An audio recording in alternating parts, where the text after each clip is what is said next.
आगे देखते हैं इस घर को, ये है एक इग्लू। ये बर्फ़ का घर है। इसको बर्फ़ की छोटे छोटे जो चट्टानें सी होती हैं, यानी बर्फ़ की सिल्ली समझ लीजिए, तो बर्फ़ की सिल्लियों से इसको बनाया जाता है। इसके अंदर इसको गर्म रखने के लिए इसके अंदर दीपक जलाया जाता है।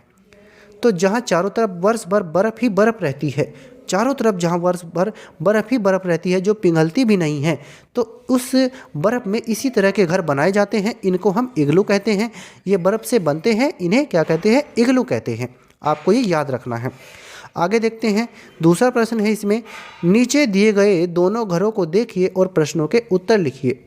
ये घर यहाँ पर देखिए, ये मिट्टी का बना घर है। इसके ऊपर फूस का एक तरह से छप्पर टाइप का ये डाल दिया गया है।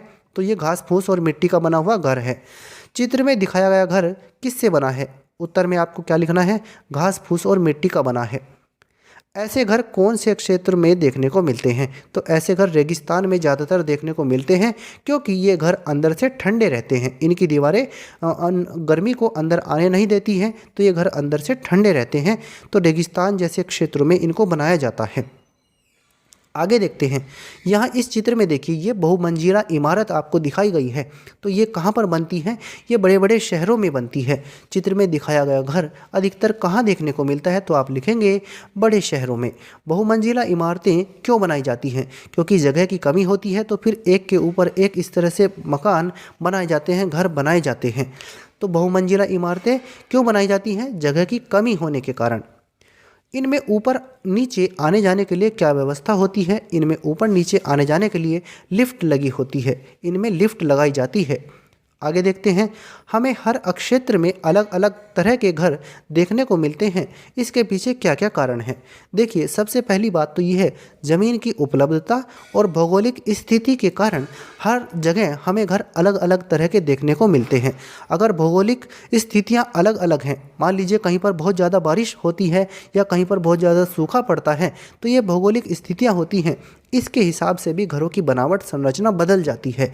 ज़मीन की उपलब्धता के हिसाब से भी अगर ज़मीन बहुत कम है तो एक के ऊपर एक इस तरह से करके बहुमंजिला इमारत खड़ी कर दी जाती है। अगर ज़मीन बहुत ज़्यादा है तो दूर दूर घर बनाए जा सकते हैं।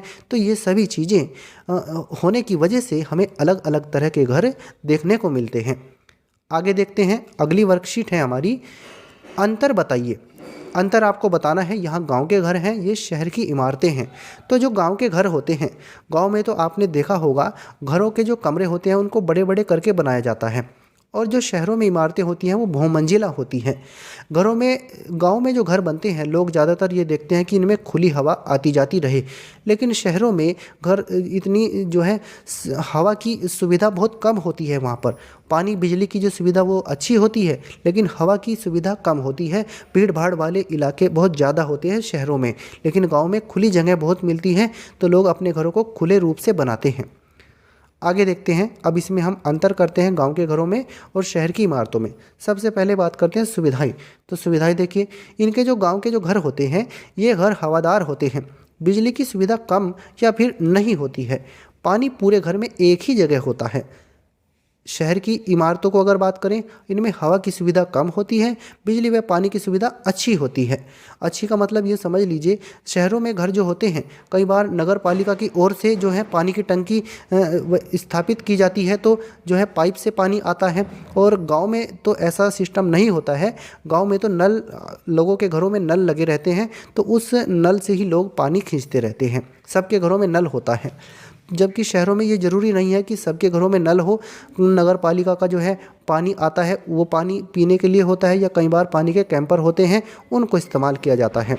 अब मजबूती के हिसाब से अगर बात करें, जो गांव के घर होते हैं वो कम मजबूत होते हैं। उनमें लोग ज़्यादा सीमेंट, कंक्रीट, लोहा इत्यादि का इस्तेमाल बहुत अधिक नहीं करते हैं। जबकि शहरों में बहुमंजिला इमारतें होती हैं, तो वहाँ पर वो ज़्यादा मजबूत होते हैं। उनमें कंक्रीट, लोहा आदि का इस्तेमाल ज़्यादा होता है। तो ये आप यहाँ पर लिख सकते हैं। आगे देखते हैं, कमरे। अगर हम बात करें कमरों की, तो जो गांव के घर होते हैं उनमें 1 या 2 कमरे होते हैं और वो कमरे बड़े आकार के होते हैं। और शहरों में अधिक कमरे होते हैं और लोग किराए के हिसाब से ज़्यादा कमरे बनाते हैं, छोटे छोटे बनाते हैं किराए के हिसाब से भी। और रहने के लिए भी अपने कमरे वो बनाते हैं अपने लिए। मान लीजिए वो कोई घर तैयार करते हैं तो उसमें अपने रहने के लिए 1-2 कमरे बना लिए, बाकी जो है कमरे किराए पर देने के लिए लोग बना लेते हैं। इस तरह की व्यवस्था भी शहरों में होती है। तो वहाँ पर अधिक कमरे होते हैं, बड़े भी होते हैं, छोटे भी होते हैं। गाँव में ज़्यादातर लोग बड़े कमरे बनाना पसंद करते हैं। कचरा ले जाने की व्यवस्था, गांव में तो एक जगह कूड़े का ढेर होता है जिसको कूड़ी कहते हैं। तो वहाँ पर सभी लोग अपने घर का कूड़ा ले जा कर के वहाँ कूड़ी पर डाल देते हैं। कुछ लोग अपने खेतों में भी कूड़े को भर करके ले जाते हैं। और शहरों में क्या होता है, शहरों में कचरा ले जाने के लिए गाड़ी आती है, कर्मचारी आते हैं, वो गाड़ी में कचरा डलवा लेते हैं और फिर लेकर कचरे को चले जाते हैं।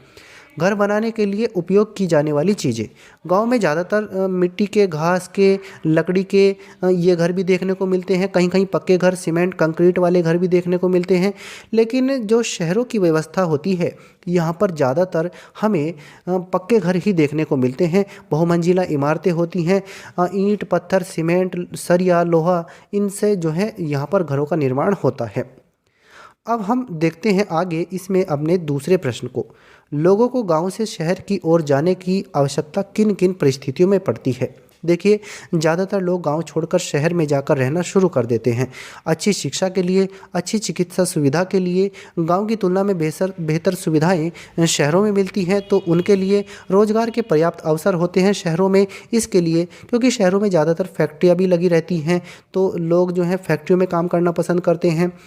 तो इसलिए जो है, और गांव में इतने रोज़गार के अवसर नहीं होते हैं। शहरों में रोज़गार के अवसर बहुत होते हैं। एक मज़दूर आदमी के लिए भी बहुत सारे रोज़गार के अवसर वहाँ पर होते हैं शहरों में। वो फल की ठेली लगा सकता है, फल का ठेला लगा सकता है, या कुछ और बेच सकता है, मूंगफली बेच सकता है, सब्जी बेच सकता है।